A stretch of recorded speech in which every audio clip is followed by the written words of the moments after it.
การประชุมประจำปีสภาผู้ว่าการธนาคารโลกหรือ World Bank และกองทุนการเงินระหว่างประเทศหรือ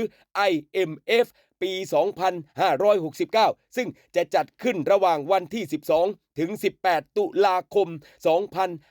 2569 ณ ศูนย์การประชุมแห่งชาติสิริกิติ์ซึ่งก็เป็นโอกาสที่สำคัญและครับที่ประเทศไทยนั้นจะได้แสดงบทบาทบนเวทีเศรษฐกิจโลกพร้อมผลักดันวาระสำคัญระดับนานาชาติผ่าน 4 ประเด็นสำคัญอันได้แก่การเปลี่ยนผ่านด้านดิจิทัลและ AI โอกาสของประเทศขนาดกลางในโลกที่มีการแข่งขันสูง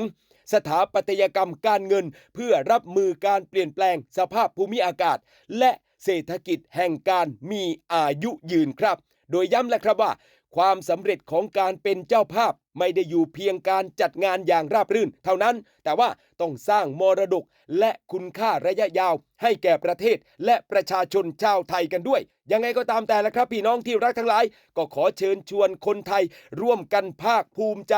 และร่วมเป็นเจ้าภาพที่ดีที่สุดเลยละครับเพื่อต้อนรับผู้เข้าร่วมการประชุมกว่า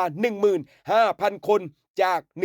191ประเทศทั่วโลกแล้วครับและก็นับเป็นหนึ่งในการประชุมเศรษฐกิจและการเงินระหว่างประเทศที่สำคัญที่สุดของโลกเลยทีเดียวครับและยังเป็นโอกาสสำคัญในการแสดงศักยภาพความพร้อมและบทบาทของประเทศไทยบนเวทีนานาชาตินั่นเองครับพี่น้อง